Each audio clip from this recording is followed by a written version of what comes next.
Visakha YSRCP MP అభ్యర్థిగా Botsa Jhansi nomination దాఖలు చేశారు. ఈ కార్యక్రమంలో ఉత్తరాంధ్ర రీజనల్ కోఆర్డినేటర్ వైవి సుబ్బారెడ్డితో పాటు వైఎస్ఆర్సీపీకి చెందిన ప్రజాప్రతినిధులు అలాగే వైఎస్ఆర్సీపీ నాయకులు కార్యకర్తలు పెద్ద సంఖ్యలో హాజరయ్యారు. ఈ నామినేషన్ కార్యక్రమం ఏ విధంగా జరిగిందనే విషయాలు మనతో మాట్లాడడానికి బొత్స ఝాన్సీ గారు ఉన్నారు. మేడం చెప్పండి, ఈరోజు నామినేషన్ కార్యక్రమం ఏ విధంగా జరిగింది?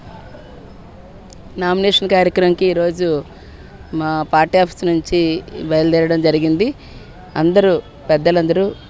పెద్దలు వైవి సుబ్బారెడ్డి గారు, రాజ్యసభ సభ్యులు, మరి అలాగే సత్యనారాయణ గారు, మరి నాగిరెడ్డి గారు, అందరూ మా శాసనసభ్యులు, ప్రస్తుత శాసనసభ్యులు, మా దక్షిణ వైపు నుంచి వాసుపల్లి గణేష్ గారు, అలాగే భీమిలి నుంచి ముత్తంశెట్టి శ్రీనివాస్ గారు, అడారి ఆనంద్ గారు వెస్ట్ నుంచి, అందరూ కూడా అలా కేకే రాజు గారు నార్త్ నుంచి, కడుబండి శ్రీనివాస్ గారు ఎస్కోట్ నుంచి, అలాగే ప్రత్యేకించి అమర్నాథ్ గారు గాజువాక నుంచి, వీరందరూ కూడా రావడంతో పాటు మా మేయర్ గారి దగ్గరుండి ప్రథమ పౌరాలుగా వారు ఈరోజు రావటం, దగ్గరుండి వారు కూడా ప్రపోజల్గా ఉండి వేయించడం, హరికుమారి గారు, మరి కోలా గురువురు గారు, అందరూ కూడా ఎన్నో అభిమానులు, అందరూ కూడా కార్పొరేటర్లు అందరూ వచ్చి ఈరోజు అక్కడి నుంచి నామినేషన్ కానీ ఈరోజు నామినేషను అక్కడ అభిమానుల మధ్యలోన అందరి దగ్గర వాళ్ళ బ్లెస్సింగ్స్ తీసుకొని వారితోని ఇక్కడికి రావటం జరిగింది.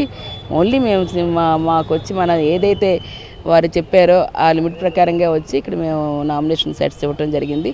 మాకు ఒకటే కాన్ఫిడెన్స్, ఏదైతే ఈరోజు జగన్ అన్న ప్రతి కార్యక్రమం చేస్తూ ప్రతి ప్రజానికానికి వెళ్తుంది, అపూర్వ ఆదరణ, అపూర్వ ప్రజాదరణతో ఈరోజు బస్సు యాత్ర కూడా కొనసాగుతూ ఈవేళ ప్రజలు ప్రత్యక్షంగా ప్రతి ఒక్కరిని కూడా ఈరోజు ప్రతి ఒక్కరు కూడా ఇవాళ జగనన్న రావాలి, విశాఖపట్నం అభివృద్ధి కావాలనే ఆలోచనతో ఉన్నారు. ఖచ్చితంగా ఇవి రేపు రానున్న రోజుల్లో ఓటు రూపంలో వేసి జగనన్న వల్ల ముఖ్యమంత్రిగా ఇక్కడ ప్రమాణ స్వీకారం చేసుకున్న వరకు ప్రజలు మనం వెంటుంటారని చెప్పేసి గట్టిగా మేము భావిస్తున్నాం. సార్ చెప్పండి సార్, నిన్న బస్సు యాత్ర విశాఖ నగరంలో ఏ విధంగా జరిగింది? ఆ బస్సు యాత్ర చూస్తే ఏమనిపించాలి జనాలని? వైఎస్ జగన్మోహన్ రెడ్డి గారు సీఎం గారు ఏమో ఏదైతే బస్సు యాత్ర చేశారో లక్షలాది మంది తరలి రావడం జరిగింది.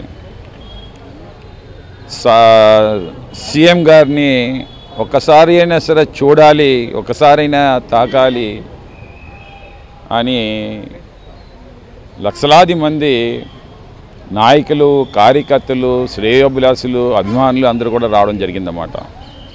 మరీ ముఖ్యంగా ఈరోజు ఒక కొత్త రిజర్వనేషన్ తీసుకుని వచ్చారన్నమాట, కొత్త శక్తిని నింపారన్నమాట, బాగా ఎనర్జైజ్ చేశారు కార్యకర్తలు అందరినీ కూడా, ఒక ఊపారన్నమాట.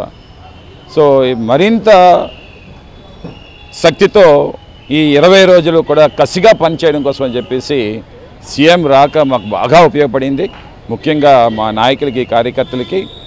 సో అందుకోసమని చెప్పేసి మేము గ్యారంటీగా చెప్తాము, బంపర్ మెజార్టీస్తో ఈ విశాఖపట్నం నియోజకవర్గాలన్నీ కూడా గెలుస్తాయి, మా ఎంపీ అభ్యర్థి ఝాన్సీ గారిని కూడా గెలిపించుకుంటామని చెప్పేసి నేను తెలియజేస్తాను. నామినేషన్ ఏ విధంగా జరిగింది సార్ ఈరోజు ఝాన్సీ మేడం గారి నామినేషన్ మీ అందరికీ తెలుసు, is a famous leader in Andhra Pradesh అన్నమాట. ఎందుకంటే 2 times తనేమో పార్లమెంటరీ ద గ్రేట్ పార్లమెంటరీగా వారికి గుర్తింపు తెచ్చుకున్నారు. Is a great statesmen, same time 2 doctorates చేశారు.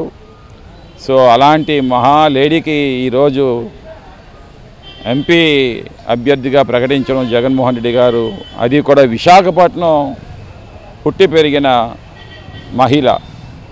సో వారిని హక్కును చేర్చుకుంటామన్నారన్నమాట. సో ఈరోజు చాలా, అందుకనే ఈ యొక్క నామినేషన్కి మంచి ఆదరణ వచ్చింది. నాయకులు, కార్యకర్తలు అందరూ కూడా స్వచ్ఛందంగా రావడం జరిగింది.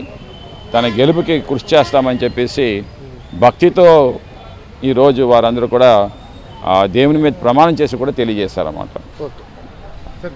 నామినేషన్ కార్యక్రమంలో పెద్ద ఎత్తున వైఎస్ఆర్సీపీ శ్రేణులు అలాగే నాయకులు పాల్గొనడం పట్ల బొత్స ఝాన్సీ సంతోషాన్ని వ్యక్తం చేస్తున్నారు. విశాఖపట్నం అనేది తన పుట్టినని ఖచ్చితంగా కూడా తనని ఇక్కడ ఉన్న ప్రజలందరూ కూడా ఆదరిస్తారని, సీఎం వైఎస్ జగన్మోహన్ రెడ్డి ఏవైతే సంక్షేమ అభివృద్ధి కార్యక్రమాలు చేపట్టారో అవి తమను గెలిపిస్తాయని, అలాగే విశాఖ నగరంలో చేపట్టిన బస్సు యాత్రకు విశేషమైన స్పందన లభించిందంటే దానికి సీఎం వైఎస్ జగన్మోహన్ రెడ్డి మీద ఉన్న అభిమానమేనని ఇక్కడున్న వైఎస్ఆర్సీపీ నేతలు చెప్తున్నారు. కెమెరామెన్ శంకర్తో నాయుడు, విశాఖపట్నం నుంచి.